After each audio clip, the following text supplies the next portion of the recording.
Casey at Night will start in 30 seconds.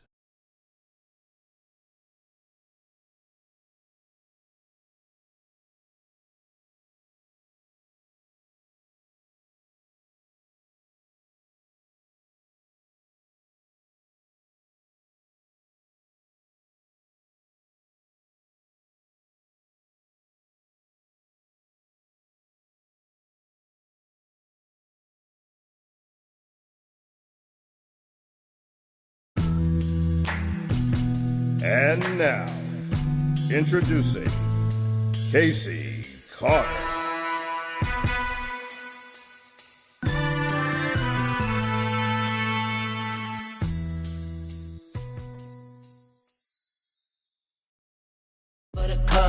I got what you need, I got what you want, I got what you need, tell them giddy up. I got horses in the back, trunk in the front, exterior red and that inside buttercup. I got what you need, I got what you want, I got what you need, tell them giddy up. Ladies and gentlemen, Casey Carter.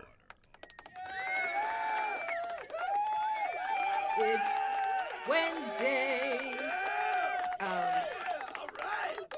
Okay, these are like the extra long applause. I gotta find the shorter ones because that was really long. But it's Wednesday. It is time for Casey at Night. I'm so super excited. So super excited. I wanted to like just chat and tell you how my day was and ask you how your day was, ask you how your first day of spring was, how and if you celebrated the vernal equinox. But I want to bring my guest on because she is someone who has actually made me celebrate, encouraged me to celebrate, had me over to celebrate the vernal equinox. And so it is super, super special for me to have her on the show today, even though it was yesterday. But apparently the first day of spring is a moving target. So it's close enough as far as I'm concerned.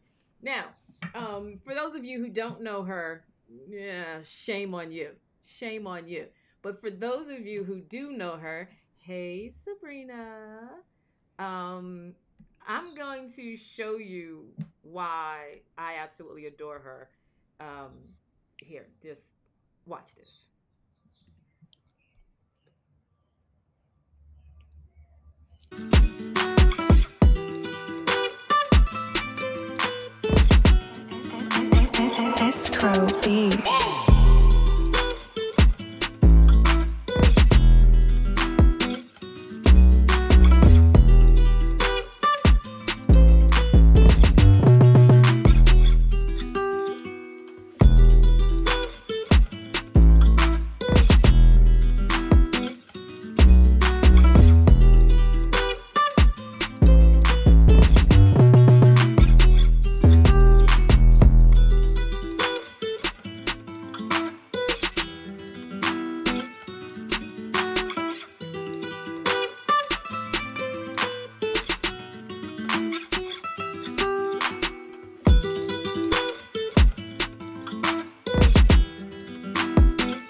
Ladies and gentlemen.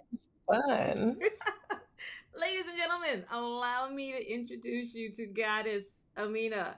And I'm going to play the long applause for her. Yes.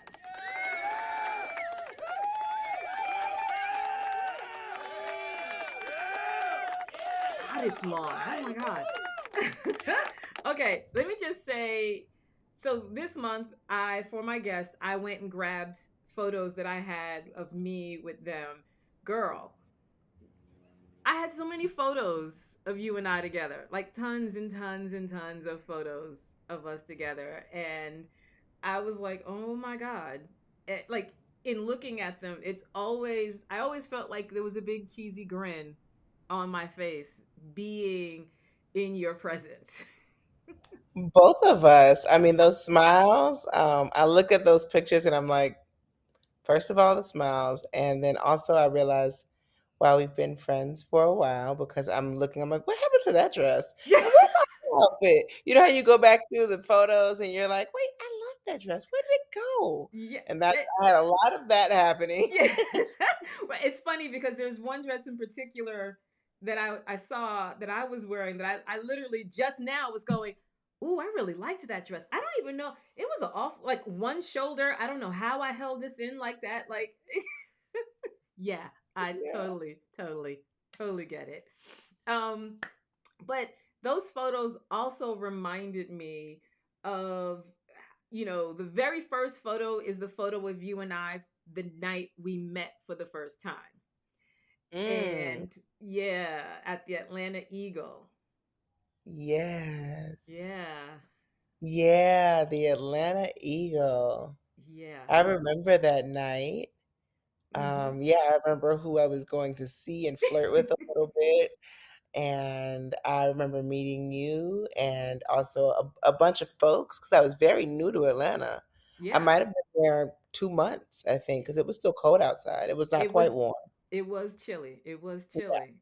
it might have And been like and this time of year. so that that photo always just like warms my heart because the photos that follow after that reminds me of watching you develop the institute, the Mhm. Yeah, idea, all of the yeah, things we did in your apartment, the spring celebration outside your apartment, yeah. all the little events all around Atlanta to where you are now. I mean, tell the people, what is the Atlanta Institute? How did we get from your apartment to here? And Bankhead. And honey, we had a good time.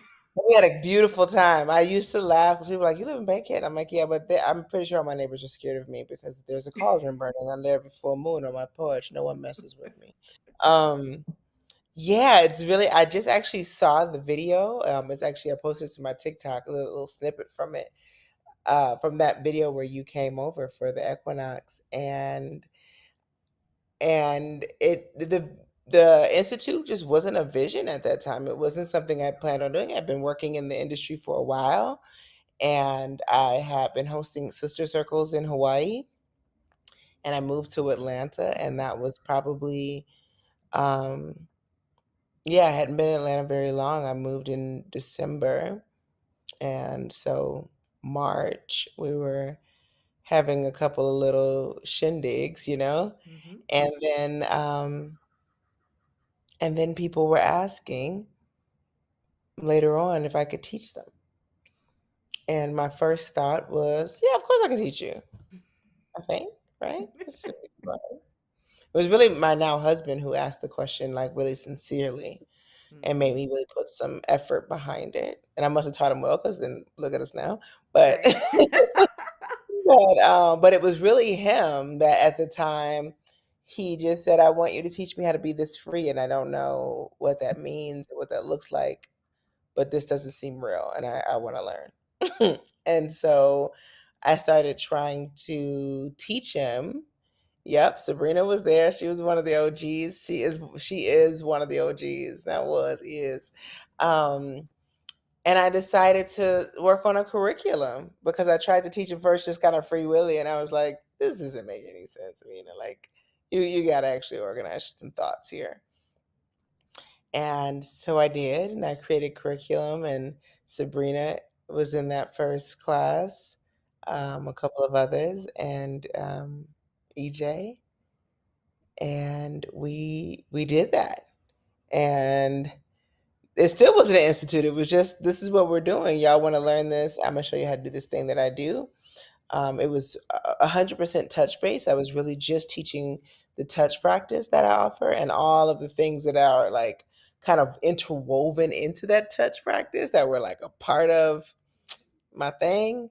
Um, and that took some time to kind of gather in what was 20 years worth of me practicing into like a 10-week course. So we started off, it's now 20 weeks, and now a part of a bigger program. But that was where we started, and it was just, yeah, it was, the vision was not like, let's go and create this institute. It was like, there are people that want to learn how to do this, and that'd be awesome if there were more people like you, um, that you could offer referrals to. I travel a lot, and clients always ask, like, and I'm busy, and I can only see so many people, and I've never been like, let me come.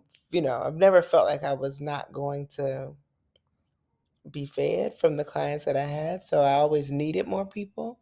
And it Mhm. was just great that I had this interest. So that's what we went with. And then that ballooned into something, didn't it? Yes, it did. Yes, it did. Well, first of all, let let us talk about the first Tantra Fest. Mm, yeah. So my Yeah. my I have to admit, my favorite part of that was the cuddle puddle. Mm-hmm. There were a lot of things going on, a lot of classes, a lot of spaces, a lot of different experiences. I mean, the it wasn't even just the classes, the spaces, and the touching. It was also a food element Mm-hmm. involved in that. So it was a definitely a very sensory oriented experience. But the cuddle puddle, oh my god, it that was my first experience in anything like that. And once we started to peel ourselves apart, I felt high from that energy exchange. Oh, we were definitely high. Everyone was high in it. And it was just, it reminds me also, like, still to this day, of like how you enter into high. Um, like if you eat a mushroom, you kind of like are like, oh, this is about to happen. And that's kind of how people were kind of coming in. It was like, I think I want to be in that. Yeah. But everything in my body is saying no. I mean, you're not a cuddler.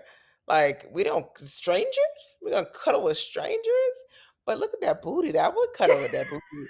And so all of that you could see in people's faces, and they would Yeah. pause, they would stop, and they would look at the puddle, and it would just get bigger and bigger. Right? They would pause, they would all have the same like look of confusion and concern and trepidation, and then like, but I want it. It's like the first time you have anal, you're like, "I don't know, but yeah, put it in."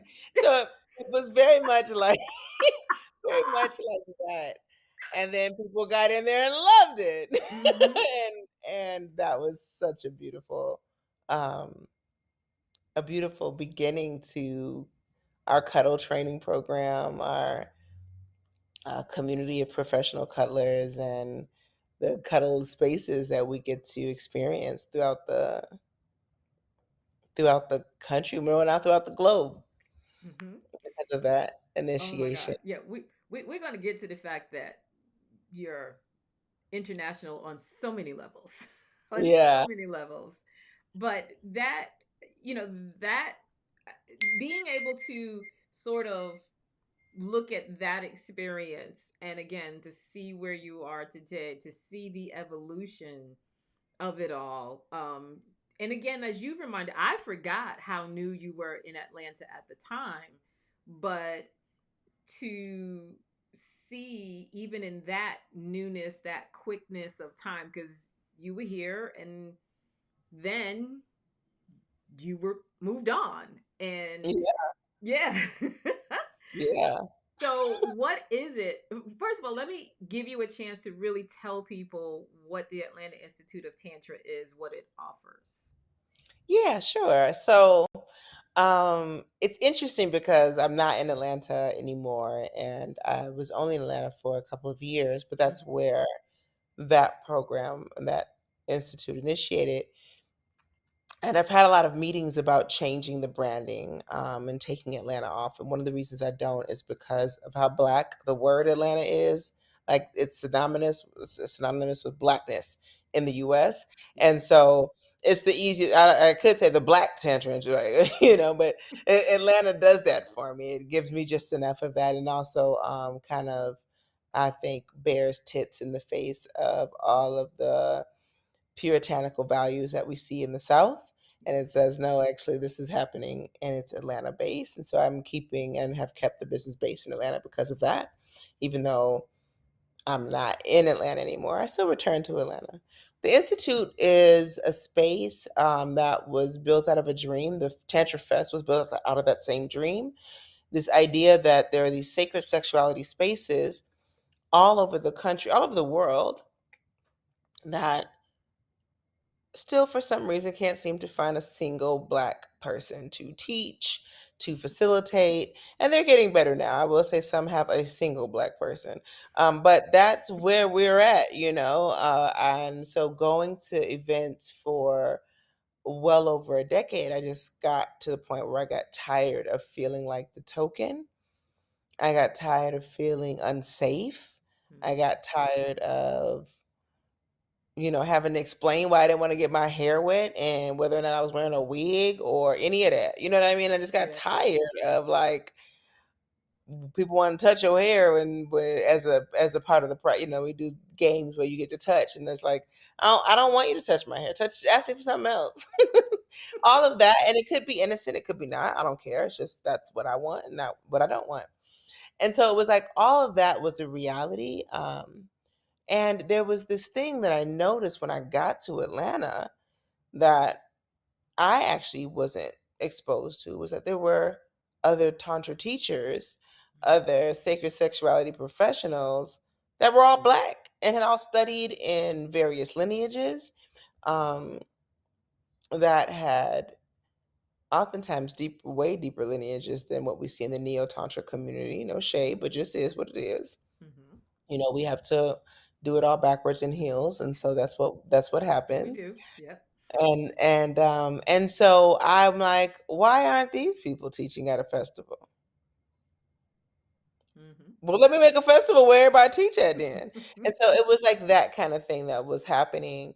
And so the festival started as a seed project to, like, really fund, because I had my private practice, and that was very profitable for me, but it wasn't enough to, like, carry an organization. Right. So I needed more community support. I needed a membership base.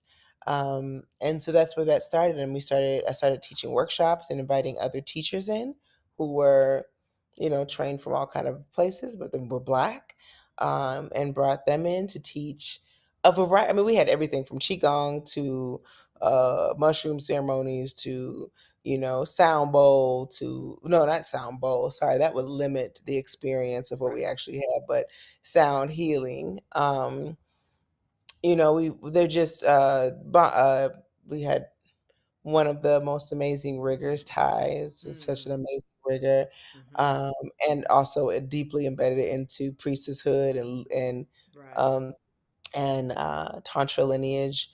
And so just like all of this powerful, beautiful, dope education that's available, but we don't get to see ourselves in it. We don't get to experience it in a space that feels safe. And so I just wanted to create that. And that's what we did. We have fun, Sometimes we've had face sitting classes, we've had um, impact play lessons and fun, gentle rope play. We've had parties, we've had all kind of things as a community, and we just really got to witness what I think was a erotic renaissance. And I don't want to say that I was the reason for it, but I know when I got to Atlanta, what was visible. And outside of Apache Cafe, there was just nothing popping. And that was a very young crowd. I'm in my four. I landed in Atlanta a month and a half of my 40th birthday. So Apache felt very young for me. Also, and so that didn't feel like a place that I'm not knocking it. It's just I had outgrown it before I got there, and Right. so that wasn't my scene, but that was the only scene that was Black and erotic in any way, shape, or form. And now there's this just like erotic renaissance throughout Atlanta. I take that back. I'm sorry. Sex Down South was already there and happening. Right. And there were other things that were happening, but what we see now, this bloom Yeah. of like erotic events, erotic spaces, erotic practitioners, that was not visible when I landed in Atlanta in December 2016, January 2017. I was looking everywhere, like, where are my people? Where y'all Yeah. at? Oh, Well, and I couldn't find anything. and to that point, I landed in the Eagle Hmm. because I ran into the right person who was into it, who was in the in the lifestyle. And so to your point, I knew we were out there. I didn't know Hmm. where we were. Didn't know where we Hmm. were. And and I will concur that you being all over town, it was almost like, oh wait, we're coming out to play. We're out. We're all out now. Yeah, you yeah, yeah, know, yeah, yeah, yeah. Because the because Latin community and the kink community have their spaces, hmm but then, for some people, they're like, ooh, I don't know, protocol. I don't know about no protocol now. So, they needed like a little spoon feeding. Um, yeah, there weren't a lot of baby step spaces for folks to go into and even witness like the possibility of the liberation in the body. And yeah. that's all the Atlanta Institute of Tantra is. It's about the possibility of liberation in the body. I do not believe that we experience liberation without experiencing it first in the body. I Mm-hmm. think everything else is just someone else's story about liberation that may or may not fit, may or may not be true, and we chase that. But when you have an experience of liberation in the body, can't nobody tell you shit. So, Yeah, yeah. that is a fact. That is a fact. As I alluded to earlier, you are international. You currently are in Costa Rica. Currently, yeah. Okay. Actually, yeah. Yeah. I know that word is so apropos for you. Right, right, right. I'm but here for a good time, not for a long time, babies. Always know that. but you've had this journey all over the globe, and I saw, I don't remember if it was something that was in writing or something I've heard you saying about where you've been. I mean, kind of enlighten us on how this journey has taken you to the four corners of the earth, if you will. Yeah, I feel like it has really. I mean, I still got a couple corners to get to, but I'm on my way. Um, but I was born in Chicago, and that's where I started this, started working as a sex surrogate in the 90s, and Chicago was home. Even though I had lived in other states before then, and I never went to the same high school like years consecutively. It was always a new high school. I've moved around quite a bit.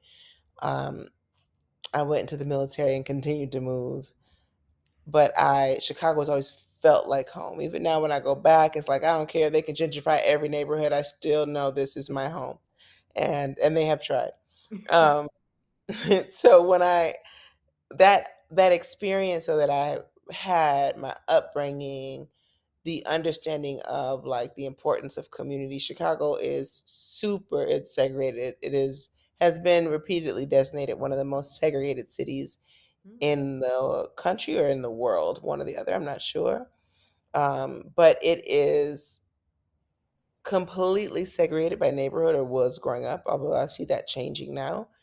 And so you had Pilsen for the Mexicans, and you had um, Uptown for the Vietnamese, and you had the Arabs on 63rd Street, and you had the Caribbeans on 100. Like it was like boom, boom, boom. If you wanted a spice, you knew exactly where to go get it. Humboldt Park, we're gonna go over here and get some Puerto Rican food. Like you knew exactly what you were gonna do. But that also exposed me because I've never been one to be held by a neighborhood. So I've lived all over. So it exposed me to the world just in my city as a young performer, as a young eroticist. I started working in a dungeon, and I got it like when I was young, and like all of this, it just exposed me to things that I wouldn't have gotten in any other town. I just know it. I would have been like, Chicago's big, small. You can Mm. get anywhere you want in 20, 30 minutes. It's not like New York where you're going from Harlem to Brooklyn and it's like 2 hours, it feels like. Like, it's just different. And so I had that as like my base. And then um, I left for good in 2005 and went to Hawaii. And at that time, I had already been working as a sex worker, and I went to Hawaii because I fell in love. I went to go run a marathon, and it was like, this is my jam. This weather, whatever this is what I want. Hmm. And I lived there for on and off for about 15 years. That's a long time. And yeah, a long time for Hawaii. So the only place that I've lived longer is the state of Illinois, but Mm. they're both even Steven at this point. 15 years total in both. So that's a big chunk of my life is Hawaii and Chicago, and from there I traveled all over. Um, I've learned, but by the time I left Chicago, I'd already studied Japanese and learned Arabic, and so I had Spanish growing up, and so I was multilingual, which has made it very easy for me to just move into wherever I want to go. I'm always going to be able to communicate.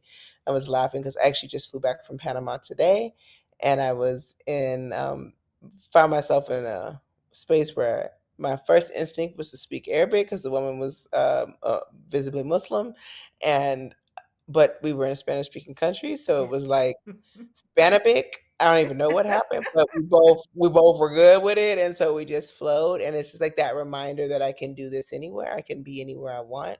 For the most part, I know enough colonizer tongues to get around the world, and and so that's allowed me also to take this practice. I worked all Hmm. over the world, and now in Costa Rica, training, holding retreats, inviting folks to come down for a whole different type of girlfriend experience. Is it's just a different vibe and different Hmm. reality, and I love the potential of that. I have students that are all over the globe, from Australia to Thailand to Hawaii to South and Central America up into Canada. Like students are literally all over, clients also similarly all over the world. And so I just have this joy of being able to spread like a ministry of pleasure all over the world. And Ministry of Pleasure. I need to write that down. yeah, it is like I'm literally people say they're living the dream, but I don't know if they know what the dream is because I know for a fact that I'm living the dream. So, one of the other things that I think was significant about what you were doing was the empowerment that it provided those you were teaching. You were not only, say, exposing them to their own body and their own experience, but you were also empowering them to monetize what they were learning. Absolutely. Yeah, because I really, really believe in um that love is a commodity. It has been historically one of the most widely traded commodities in the world. Yeah. Not sex. I didn't say sex. People are always like, it's the oldest tradition. No, that's not what I said. Um, Love Hmm. is what people are actually trying to buy because sex is easy. Right. Yeah. Sex is really, really easy. I can fuck myself. Mm. Sex is easy. That's not what I'm looking for when I go drop a few hundred or a few $1,000s for some tail. I'm looking for connection. Connection. Hmm. I'm looking for intimacy. Hmm. I'm looking for skin to skin contact. I'm looking for love. Like I'm looking for the energy of love. And it is the thing that we kind of disregard the most. Like we act like we don't need it. We act like we're so independent and can do without it. And we can't. We're silly with that statement. It's wild to say that.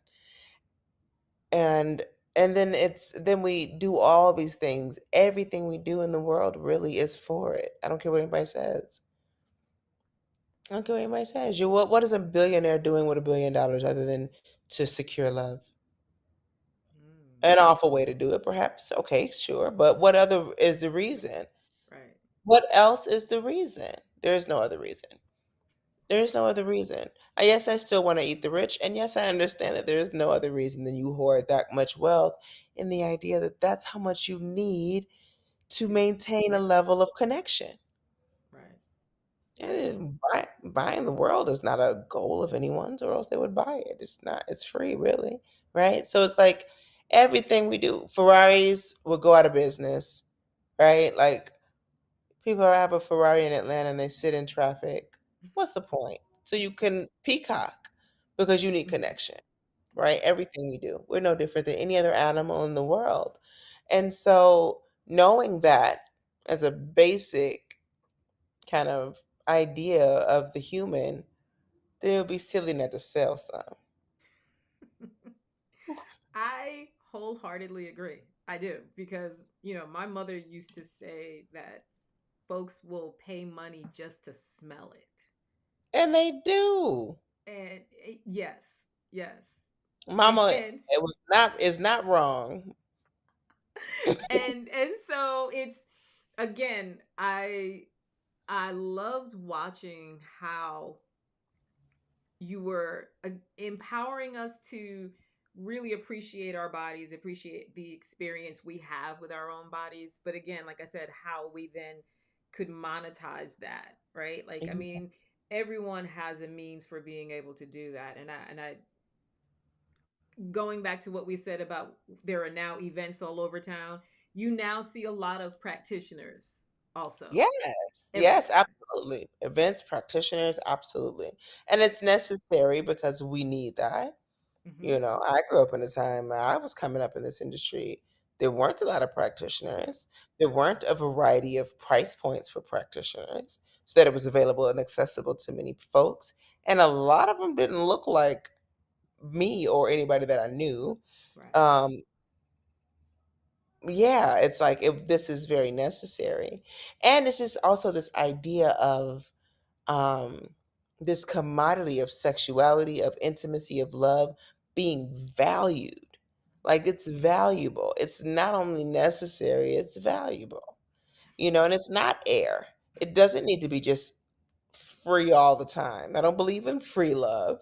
Hmm. That's silly. Um, it doesn't need to be free. Air is free. Water should be free. I don't think Dasani should exist, but pussy, honey, that's not free. Love and intimacy, when it's free, is usually pretty harmful. I haven't seen a whole lot of people come out of relationships that had a lot of freeness, like as far as like no trade value, Hmm. and come out whole. And I say this as someone on my third marriage and very happily married this time. Um, Hmm. and I just know that the more, but I had a dowry on both of the first two, Okay. so I don't know how you do that. I don't know many parts. No, nowhere is that normal, but we try to normalize it here, and act like that's not, that this intimacy, that this love is this connection that we're all craving and longing for, where it's supposed to be as free as air. And if that was the case, then I think the holes we see on trees would be softer, because that's just not what it is. Like we are not, um, we are not just able to give like that. We have to be poured back into in Yes. some way, shape, or form, and Yes. we get to decide what that looks like. And so that I'm always going to teach that. I'm always going to propagate that message, and be evangelistic about it, because it's important. And a lot of the young babies and the young folks that come into the industry don't realize the value. And I'm gonna tell you something that made me realize this the other day. I saw Mad Dog 2020. Okay, aging myself. Mad Dog 2020 in the store. And the only thing I realized that has not suffered inflation is Mad Dog 2020 and pussy. Because an hour of time with your average escort or massage with a hand job is the same price as it was in 1997, and so is Mad Dog 2020. And baby, you got to be better than that. And so I'm teaching that to all the children because no, we're not doing that. Like what gas was under the Clinton administration, 97 cents a gallon in Chicago. Hmm. When I would drive down south, it was even less. We'd be like, oh my God, it's 72 cents, right? Well, that's not what gas is at today. No. Mm-mm. So why haven't any, Yeah. we have to value the exchange. And there I feel like there's not enough messaging of that out. And a lot of the institutes are so busy making sure they have accreditation. They can't say that. I Mm. can't. I Okay. can't. Well, on that note, On let that us note. let us let's talk about something that I am not gonna lie. So you and I haven't seen each other in a while, right? But It's been a while. I know. That's a side conversation. But there is something that I will say that I do brag about my friend. And I don't I don't care who questions me about it. Because, like I said, I showed all those pictures of us when you were here in Atlanta, and now that you're gone, we're not out in the streets like that anymore. But But I when I don't come home, I'm still looking for you. listen, listen. Um, That one picture was just last winter. Oh yay. these are yours. They have literally been sitting on my stand waiting for you. I just want you to know. I Just can't wait. they're just here waiting. Um, But I love to brag about the fact that you were on Gwyneth Paltrow's show. I love to brag about it. I love to tell people you need to go see this. First and Hmm. foremost, seeing you on my big ass TV, it was stunning. You would have thought I was your mom because I was like, oh my God, oh my God, it's my friend. It's my friend. And then listening to you, I'm like, oh my God, this is the Amina that I loved. This is the Amina who, when we would have those sister circles and we were all sitting around sharing and having these moments, I'm like, it was so beautiful to see you in that space in that moment. I mean, because before you even got on, what was it, Sex, Love, and Goop, even before you got on that show, you had evolved and arrived at this place of having the institute in Costa Rica and having all of these events. And so it wasn't like you got there and then you blew up. You had already. Yeah, we screened. We actually did a screening here in Costa Rica. Okay, see, so I loved seeing you in that space, but it also made me realize, as you said earlier, we're not always in those spaces. How did you get yourself? How did they find you? What is the right question to get to the answer? Yeah. The beautiful thing is that, and I will let me put the answer in two folds. One, they called me. Mhm. Um, I have auditioned for some other shows, a couple of other ones, not very many, but some other ones that I thought were significant. And someone has said, I mean, you should audition for this. You send a tape, not audition, but Mhm. send a 60-second video of who you are. They're looking for someone, and I've done that a couple times for a couple shows. But this one was different in that they called me, and I remember asking them something along the lines of like, "So what do I do next? Do you want me to send in a reel, or like how does this work?" And they were like, "Oh no, no, we're not actually looking for anybody else. We just want to know if you want to be on the show." So I was the person that they were looking for. I was their black person. Uh, Yeah. uh, and so I'm grateful for that. I really want some of the other footage because it was 2 days worth of filming and Mm. 15 minutes worth of show. And I'm like, can I know y'all not gonna use it. Let me get it though. Let me get it. Yeah. I know it's in the archive somewhere in Hollywood's basement, but I want it. We had good talks and good practices, and it was so yummy and fun. Um, it taught me a lot Mhm. about power. And I'll say this about Gwyneth Paltrow is that She manages her energy very very efficiently, and I love that. And one of the ways she does that is she does not hire men. Yeah, I was on a set with not one single man. In fact, a man had to come and repair something, and they apologized that a man was coming. Um, That is very interesting.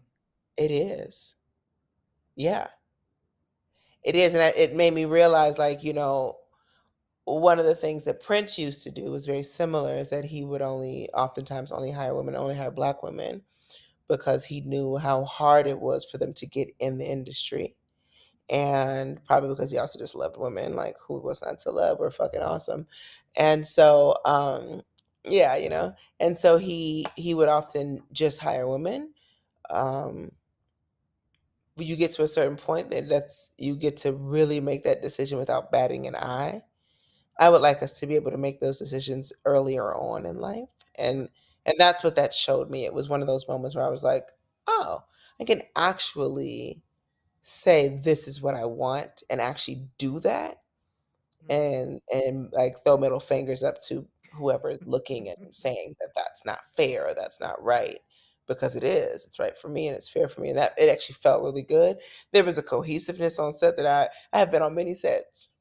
I have worked on many sets. I have my credits are I have Hawaii 50. I have Lost. I have all kind of credits from Hawaii from being Hmm. extras. I've been on sets. They are not cohesive.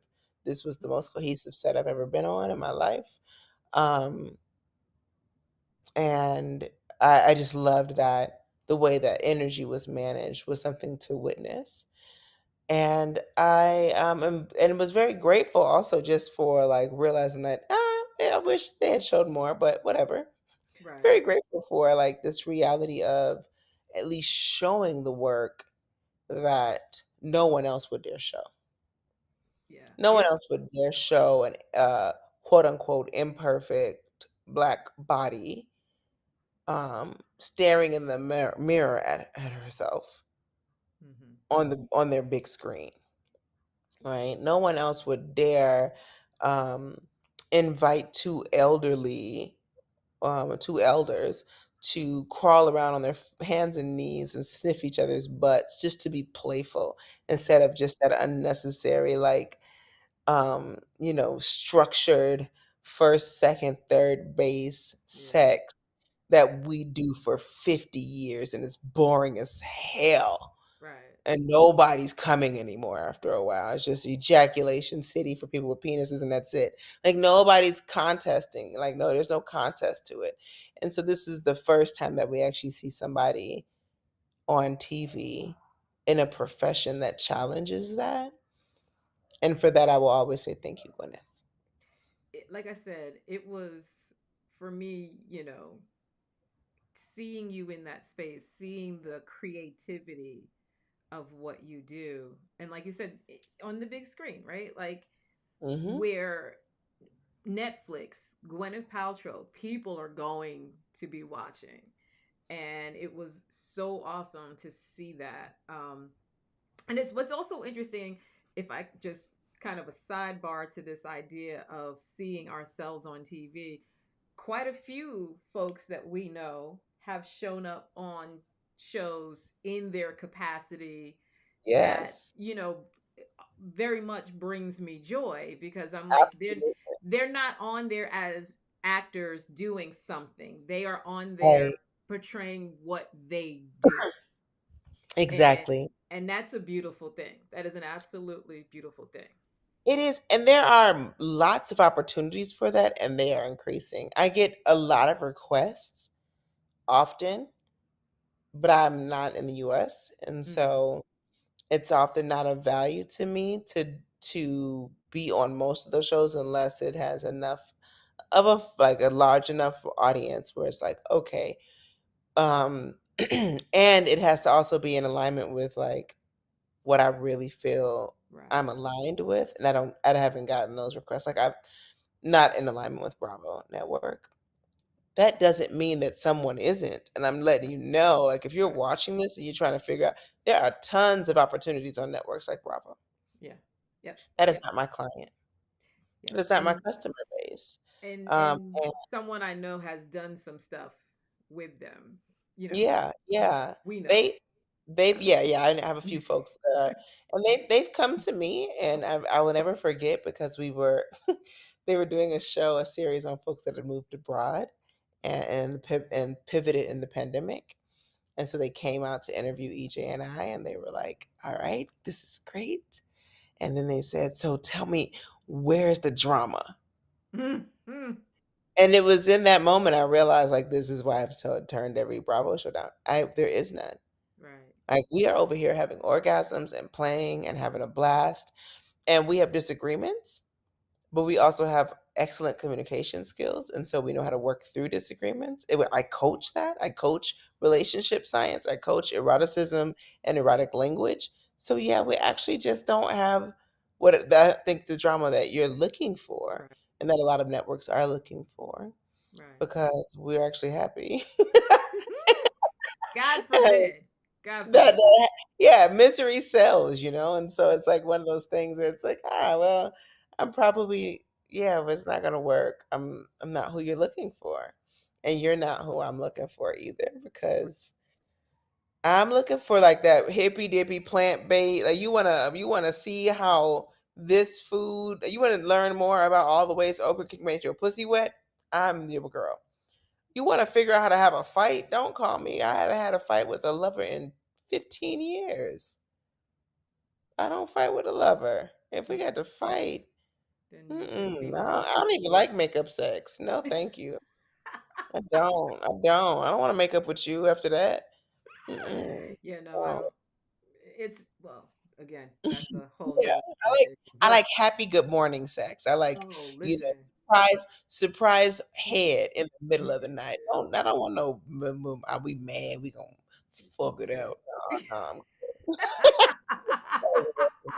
well, I'm not gonna work there. But I say that jokingly, and also to Right. say, like, you don't have to want makeup sex to be on Bravo. There's a lot of opportunity. But if you're trying to get, for those of us that are in the industry and are trying to get seen more, then to be on the lookout to actually get yourself in front of cameras, because Mm-hmm. they are often looking for that. And you know, you got to spend money to make money. It's an old adage. I've been saying it as long as I can remember, and it's not a lie. We were just at the casino recently, and I was saying, when I go to the casino, I take a stack of money, because I know if I'm only paying $50, I'm not gonna win nothing. Mm-hmm. You gotta actually be ready to lose something to win something, and that's just the way that I move. And so it's no different in this industry. You have to pay into with time and skin. And so sometimes you gotta hire a PR company or a PR rep or somebody that can scout for you if you don't know, if you don't have the spread, if you're not being Mm-hmm. visible enough. But whatever it is, you can figure that out. But they're looking, and and there's more that will be looking. It's constantly growing, and we're in the middle of a renaissance. So yeah, this is the time. There's money to be made. You don't have to work in office. All money to be made is honest, good money. Yeah. So do what you love. I happen to love, orgasms. And look how lucrative it's been. Turns out, not too bad. Yeah. So Yeah. yeah. So, I want to wrap up by sharing what's next for you. What's next for the Institute? What should people be looking for, looking at, looking Mm, forward to? yeah. So my main thing right now has been just really making my tighten up the bolts on my sexology program. So I train and certify sexologists all over the world. We are in the process of translating my program into other languages so that we can actually have people who are all over the world, but not just digital nomads, people that are indigenous to their countries. Um, so that's really one of the big things is like I will be a household name when it comes to sexology, and sexuality in the next 10 years. The Institute will be how you will be able to say that Black organization is a pioneer in this work.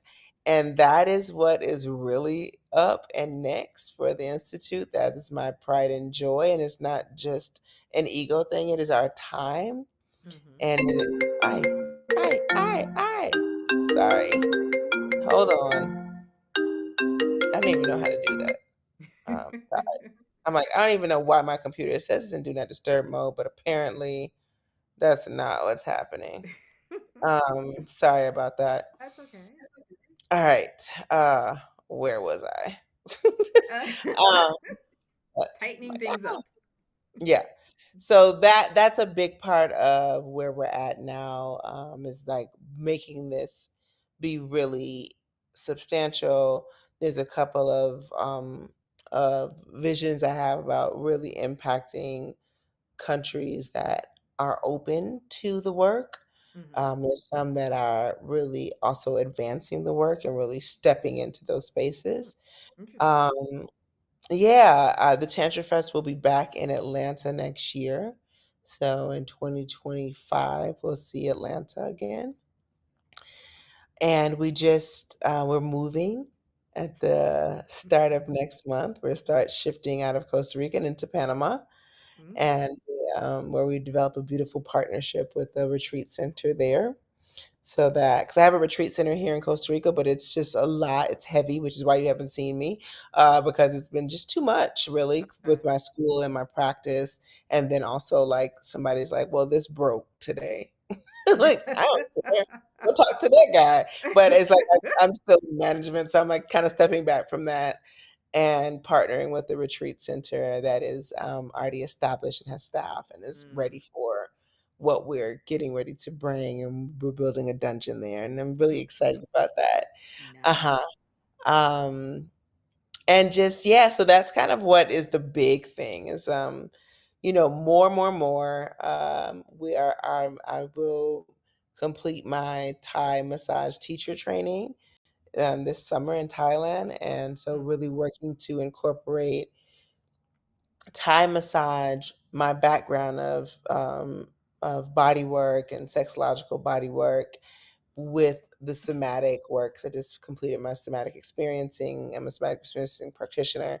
So bringing all that in and having this modality that is mhm. erotically powerful and just like out in the world healing bodies and families and all of that.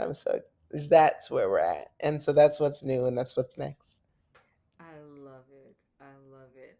Before I forget, please give my regards to EJ I because will. when December rolls around, one of the things I think about is that time we went to the range for his birthday and Ty Shaw's birthday. That because it was one of the Yes. many pictures I had, and I'm like, you gotta love friends who are like, let's go to the range for the birthday. And then we Right. shoot semi-automatic weapons. Ah. Yeah, that was fun. That was good. That's the thing is like I always tell people because they're like, "Oh, what's a sex community?" I'm like, "It's a community, and everybody's having sex because that's what we do. We're humans. But we're also shooting guns sometimes, and we're also going hiking. We're also doing plant medicine ceremonies. We're also having dance parties. We had a West African dance teacher come out from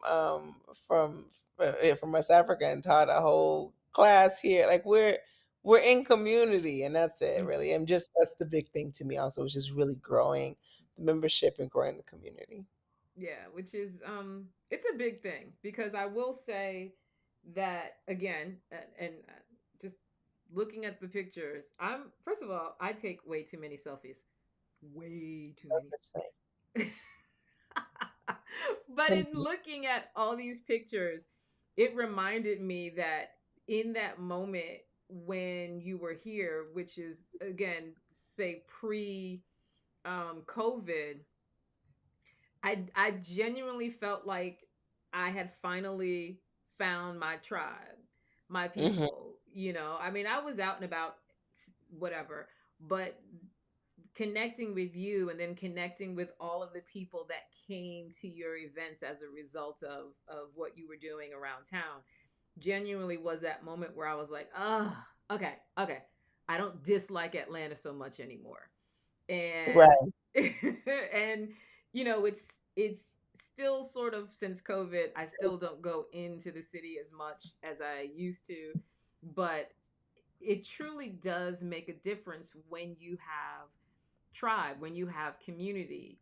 Because also since then I've gotten a day job, and I've had this epiphany that I'm exhausted because, and I said this to one of the girls on the job today, I'm going to look out for you because somebody needs to pour back into you. You're busy pouring into other people, and someone needs to pour into you. And that's what that community represented for me in Yeah. those moments when I've got to do the day job. Being able to hang out with all of you meant I could recharge. I could just be in the moment. Again, going back to the cuddle puddle, and that energy, that zen moment that you would get from that. And Yeah. that for me was so invaluable. It's still invaluable, those experiences that Yeah. that we had. And I think it's also the beauty of what you're doing in terms of teaching this to other people, and helping us all understand that this body, like you said, if this body isn't in line, and if I'm not having the right experiences with myself, it's hard to now have an experience with you and enjoy it. So Yeah. I can't thank you enough for having come into my life at the time that you did, which has allowed me to watch you blossom and grow and share even more with the world. And to some extent, every now and then, I have this moment where I'm like, that goddamn day job. If I didn't have that day job, I could go to Costa Rica. But at the same time, I can solve my day job problem. I just haven't done that yet. And That so you just happen. Well, you can come join the Six Figure Sexologist program, and say solve goodbye to that that day. problem, right? Just let me know when you're ready. Oh my God. Okay. I so want to thank you for your time and for making the 2 hour time change I was like, adjustment. "Oh, dude, it's now 7:30 now. Yeah, that's right. We're on Mountain Standard Time now. We were on Central Standard Time." Uh, Listen, I again, I appreciate the fact that you're like, just give me a second, I'll be right there. Yep, yep, yep, yep. This is it. I threw on some lipstick, and that's it. We're Let's good to go. go. Uh-huh. And I want to thank you for sharing again what it is that you do. I want folks to find you. I want you to go to your Netflix account and look for that Sex, Love, and Good, because you really need to see it. You need to see just how beautiful the experience was for those people that Amina interacted with. And if you're not following her, follow her, because recently she posted the most beautiful picture of her in a little two-piece thing with the sun in the background at the beach. And it was that reminder, that damn day job, girl, you got to do something about that day job. Yeah. Because I get a big kick out of Amina at the water, at the two-piece, at the whatever. If you're not, just just go ahead, follow her on Instagram, just so that that little piece of joy can be a part of your life, if Please nothing do. Come else. follow me. Come hang out with me on Instagram, and let's get to know each other. Yes, you're gonna get to know Amina. She has a lot to say, a lot to make you go, I hadn't thought about that. I need to think about that. But anyway, I love you to pieces, and again, I need to get these to you. Yeah, I know. I'll be in Atlanta in May. Is the Okay. next time I'm on my way to New York, but I'll be there for a day. So we do dinner the night I'm there. I just want to overnight. So like last time, fly in, let's eat, take some cute selfies, Let's and do then I'll it. fly out the next day. Let's do it. Listen. Just say the word. I'm in the car on my Okay, way. okay, I'll let you know when I'm coming. It'll be the second week of May or so. Second. So we'll Okay. chat All soon. right. Yes. Okay. I was just gonna say, because I'm also supposed to be going to a baseball game in May, so hopefully it's not the same weekend. But But you're gonna go up north, right? If you go to baseball game, you go to New York. I'm going to Yankee Stadium. Yeah, so I'm only gonna be in Atlanta for one day, and then I'm in New York for 5. So we won't miss each other. Oh. Yeah, either way, Oh we yeah. see No, each we other. definitely got to see if how our calendars are gonna sync up. Yeah. Yeah. Okay. Anywho, Okay. thank you, honey. Love you Love so you. much. All right, Okay. y'all. So as you know, I'm about to be live again at 9 o'clock. So find me on BoobTube, And Jason, I see you. Sabrina, thank you so much for being on the show, girl. Miss you, miss you, miss you, miss you. All right, y'all. Check me out at 9 on BoobTube. See you next week. As soon as I figure out how to get out of here. All right, bye.